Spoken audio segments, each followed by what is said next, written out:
Hey, Molly. Are you there? I was just curious if you saw the condo photos that I sent you earlier. The view is from so high up. I was just so excited that I had to show everyone my new view. And it has a huge living room and even a concierge.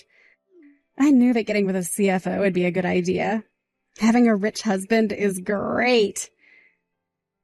No, actually, I didn't look at the photo, and I don't appreciate all your bragging.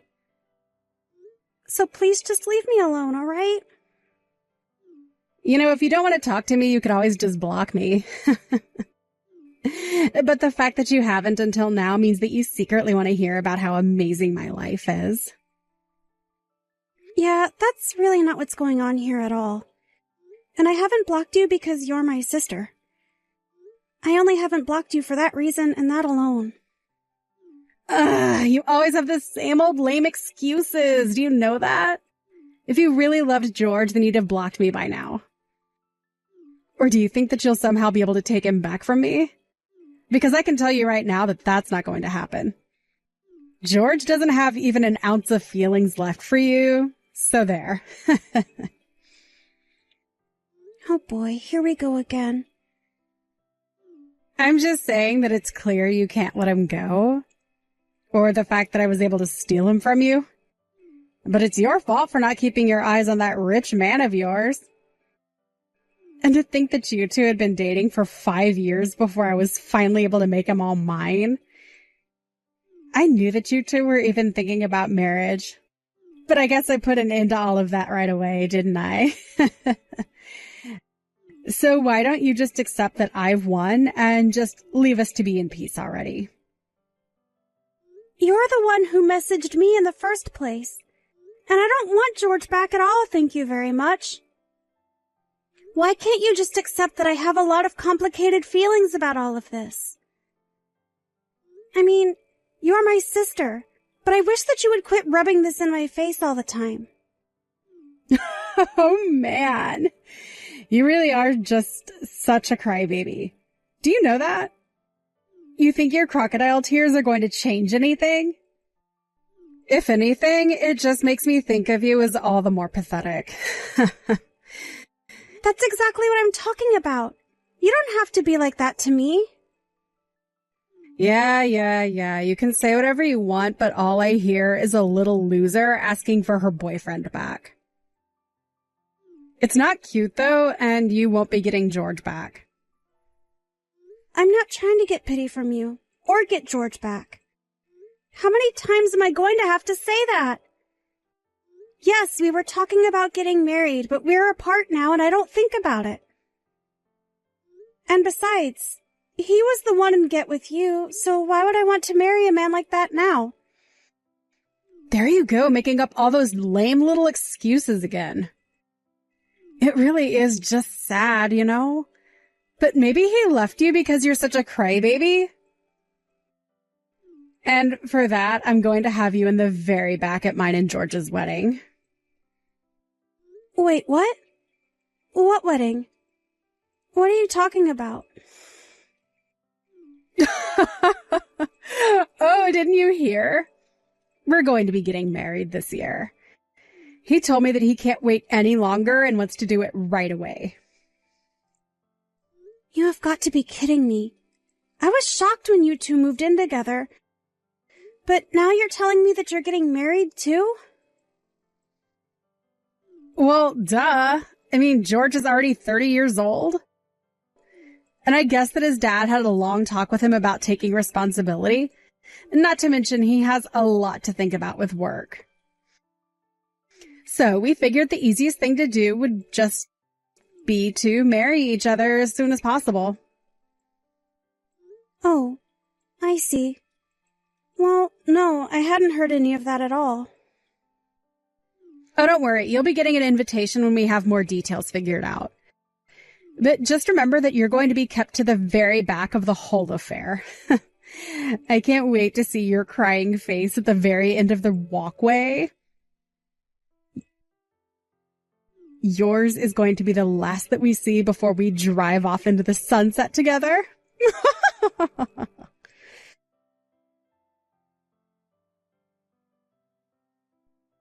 Oh man, don't you have any pride for yourself, Molly?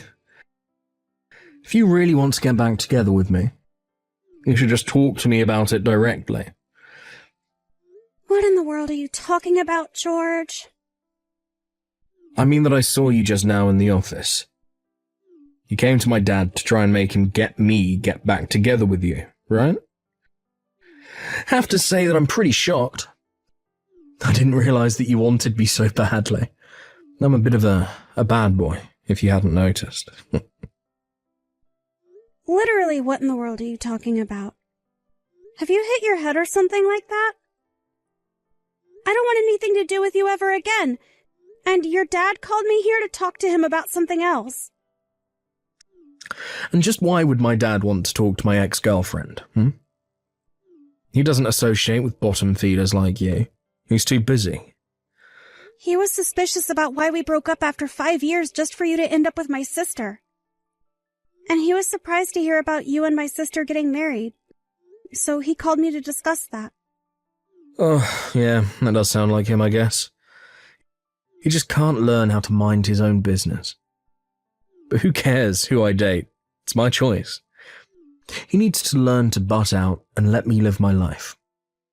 I think it's that your dad is worried about you and wants to make sure that you're making good choices. Yeah, I'm sure that's the excuse he gave you for his actions. But it's so obvious that you came to the office today to try and beg for me to get back together with you. Your obsession with me is really just getting sad at this point, Molly. I think the only person who thinks anyone is sad here is your dad about you. In fact, he apologized for your actions to me today. He apologized for what you did, and then he gave me a rather thick envelope. Oh, I get what's going on now. You were blackmailing my dad about what I did so that you could get a big payout. Is that it? You have got to be kidding me. Do you really think that's what's going on? You know that we weren't even engaged yet, right? Oh, but I get why you'd be mad about wasting 5 years of your 20s with me. I would want to pay out too if I was a poor little nobody like you. But man, it really is sad when you get caught red-handed taking money like that, isn't it? You really have no idea about anything that happened between your dad and I. But yes, if you really must know, he did give me some money. There you go. I called it. I guess at least there was a silver lining to getting dumped by me after all. Hope you think of me when you spend that money. Again, you have no idea at all what you're talking about. And the only person I feel any gratitude towards is your father. I know that you and my sister are getting married, but I wouldn't do anything more to upset your dad. He really is getting on his last straw with you. Ah, well, thank you so much for your concern, but I think I'm going to keep on living my life however I want. Especially if that means avoiding marrying an old hag.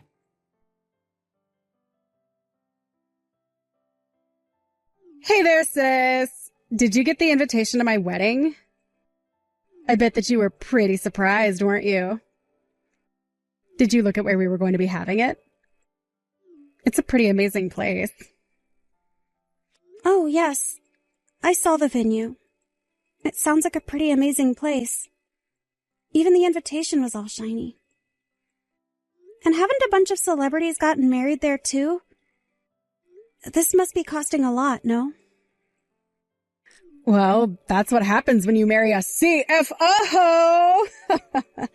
Did you really think we were going to have some tiny wedding? And the catering is being done by one of the best places in the city, too. We've even got a Michelin chef to create the menu for us. Wow. So much money, all to spend it all on just one day of celebration. Well, this day is going to be one of the most important in my entire life. I'm going to be the star of the show, and everyone is going to see how bright I'll shine. Ooh, maybe some celebrities will even show up to help me celebrate it. Just thinking about it makes me so excited. I get being happy about your wedding, but do you have any idea how much it's going to cost? I mean, I know that George is rich, but even he doesn't have limitless wealth. And you've basically been nothing but a mooch ever since you graduated. I have not been a mooch or anything like that. At all. I've made my own money off of modeling, thank you very much. I'm a model with an agency and everything. Sure, I have a part-time job that I have at my office and everything, but I'm a model. Don't get me wrong. It sounds to me like you have a really booming career there. But are you really saying that a part-time model and her unemployed fiancé are going to be able to afford something like this? I hope you two weren't planning on trying to pay for the whole thing through your wedding gifts. Who is unemployed here? Besides, there's really nothing to worry about at all. I mean, George's dad is going to be paying for it all anyways. So we're not going to be paying for anything. Hold on a second. You mean that George's dad really said that he's going to pay for it? Oh, come on. Surely you can't be surprised about that, right? I mean, of course he was going to. George is the CFO of his company. Of course his dad is going to pay for the wedding. Not just the venue. He's going to pay for the catering and staff and everything. We won't have to spend a single dime. But what I want to know is, if George's dad really actually promised that he would pay for your wedding, I mean, did he actually say those things? Because as far as I know, his dad really didn't seem to approve of his son sneaking around one bit. Oh, George told me all about how you were called into his father's office and how you probably tried to rat us out for your own benefit. But even then, there was no scolding that came or anything. Don't you get it? This just proves that I've won. I'm in and you're out, and that's that. He clearly approves of our wedding, and it's obvious that he's going to support us. Okay, I mean, I wasn't going to throw a fit about it or anything like that. I was just curious about what he said is all. And just why in the world do you even care now that this doesn't even involve you, huh? Did you really think his dad wouldn't support his own son? I mean, you know that George is going to take over the company once his dad steps down, don't you? There's no way that he wouldn't pay for a wedding with so much on the line. Well, that's interesting that you say that because I'm actually not so sure he is going to be taking over. You really have no idea what you're talking about. You're just jealous because we're going to have the amazing wedding that you never could. But don't worry, it's not like we're not going to invite you. In fact, the both of us really hope that you show up. We want to rub your face in our success. Well, I'm your sister, so of course I was going to be at the wedding. But you said you were going to sit me in the back. So I'm still wondering if you even have a seat actually saved for me at this point. Oh, come on. That doesn't mean you're going to miss the wedding, though, right? You have to be there to sit in the back and look all sad for us. And you have to make sure to bring us a big wedding gift. We won't be accepting anything less than about 10 grand. Hold on a second. You're not really asking your guest to be giving you $10,000 as a gift, are you? Oh, come on. This is going to be the wedding of a lifetime. Did you really think the ticket to get in was going to be cheap? Besides, don't you want to come and see your one and only little sister getting married? This is never going to happen again. Surely money's no object for you to be there for me, right? What in the world are you talking about? How can you seriously be asking for that? That's just absurd. But you're missing some of the perks that you get of sitting in the front row. That means that when you walk through the door, you've already found your seat. Honestly, in a lot of ways, you're getting the VIP treatment. Don't you see that? I have no idea who in their right mind would pay $10,000 for entrance into any kind of wedding. But I'm certainly not going to be shelling out that sort of cash to go see some failed model get hitched. Excuse me. What did you just say? What's the matter with you? Fine then. Since you and I are sisters, you'll only have to bring $1,000. How does that sound? Now that I've given you such a huge discount, you have to show up at the wedding, right? You really are just completely out of line right now. And just why should I have to show up there anyways? Oh, come on. You're not actually going to miss this, right? One of the whole reasons I want to get married is just that I can see the disappointment on your face. Surely $1,000 shouldn't be too much for you, right? After all the strings that I'm pulling and the role that I'm giving you? Let's get something straight here. You do know that George has been disinherited, right? Wait, what? What do you mean by that? I don't understand. I mean that's why I've been wondering if you're really going to be able to pull off having such a huge wedding. That's why I said it'll be a wedding for a wannabe model and her unemployed husband. And I really don't know about bringing $1,000 just for that. Wait a second. I don't understand. What is this? What are you talking about? What do you mean he's been disinherited? So I guess you still haven't heard the news then, right? But I think you should go and ask George or his dad as soon as you can. And you should also go and find out just who is going to be paying for that wedding. You might just be able to save yourself.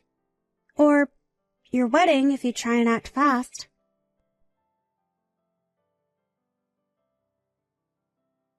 What the heck is going on here? Why in the world did you tell Tina that I had been disinherited? What's the matter with you? That things were going so well, and I finally thought that we were going to have some smooth sailing, and then you have to come along and blow everything up. Oh, I'm sorry. Did I ruin your plan to defraud my sister through her marriage to you? It's not my fault that your dad chose to do what he did. Besides, I know that it's not just that. He's cutting you off everywhere. I know that he took your fancy black card, and I bet that isn't going to be giving you a dime for your wedding. But I still just wonder what you've been telling Tina in the midst of all of this. And just how did you think it was going to be smooth sailing? I mean, what did you think was going to happen once you two are married and she finds out that you're out of a job? Shut up. I don't need you critiquing my plan. It was all going to work in the end, okay? Or at least everything was going to be just fine until you had to go and ruin it. Look, I thought I had done such a good job of hiding from Tina that my dad had cut me off, and when she found out, she flew into a huge panic. Oh, yes, I bet that she would have. And I don't blame her one bit for it. It really is ironic, though. She was getting married to you and thought that she'd be set for the rest of her life. You two even wanted to invite me so that you could try and rub my face in it. But now the only people who are going to end up regretting everything are you two. What's the matter with you? How dare you talk as if you're not a part of this? You did this. This is all your fault, and you have to pay for this. Look, I have no idea what you told my dad or what he told you, but I just know that you had a part in all of this. Wow. Well, here's a side I didn't think I would see of you. You're so desperate now. But I'm sure that you already know all of what I told your dad. I already told you exactly what I did, of course. But you had quite a different attitude when I was there at the office. You were so cocky, weren't you? But, well, I mean, I thought you had come back to my dad's office to beg for him to make me get back together with you. And even if my dad did want to know the truth about how your sister and I got together, you didn't have to tell him the part about where I was cheating on you. But don't you realise the problems that you've made for us? I was so shocked when the day after I saw you at the office, my dad called me into his and told me the horrible news. There you go, like a child crying because you didn't get a toy that you wanted. You thought you knew exactly what was going on, but you don't know anything. Shut up. You don't know anything. I'm not crying.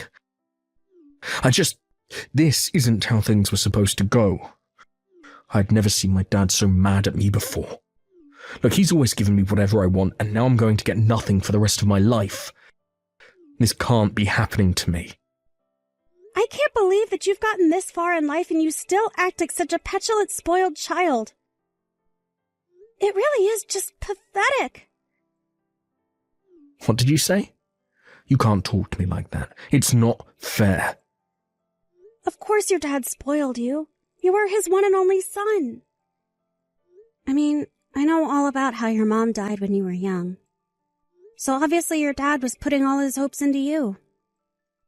I'm not shocked at all that he is upset with you. You don't know anything about me or my dad, so don't pretend like you do. You know, when your dad called me into the office to talk about you and my sister, he was so crushed. He just had no idea how he could have ended up raising such a scummy son. He even said that. I could hear his voice choking up and how disappointed he was in you. No, that can't be right. Please tell me this isn't true. This can't be happening to me. Well, I think you have more pressing things to worry about now. Like, how are you going to afford this huge extravagant wedding that Tina kept going on and on about? Why don't you quit crying like a baby to me and get the rest of your life in order, huh?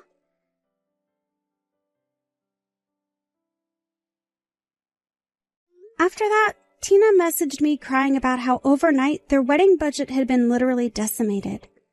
She realized that she was never going to get the huge wedding she'd been bragging about. But Tina was freaking out about the wedding and wondering about how she was going to get out of her relationship with George before it was too late. She missed her chance to act. George had already sent the wedding certificate to be filed away, and wedding or no, the two were legally husband and wife now. The two of them ended up moving into a cramped little apartment and had to take the first job that they could find. George begged his father for money over and over, but it was no use. He even burst into his father's building to beg for help, but George's dad later told me was carried out by security promptly. Ever since then, Tina has been too busy handling her own crazy life with her own terrible husband to bother me anymore. As I mentioned above, George's father and I still keep in touch. I had heard from some of the staff about how angry he had gotten at his son, but to me he had never been anything but kind and courteous. As for me, I was more or less able to rid myself of Tina and George and simply went on with my life. I was glad to have dodged that bullet and was satisfied that I had put an end to Tina's wedding plans before she would have ended up with the bill for such a huge affair. Whether she'll ever see it that way is another issue. Thank you for watching. If you liked this video, please give it a thumbs up and don't forget to subscribe to see more content like this.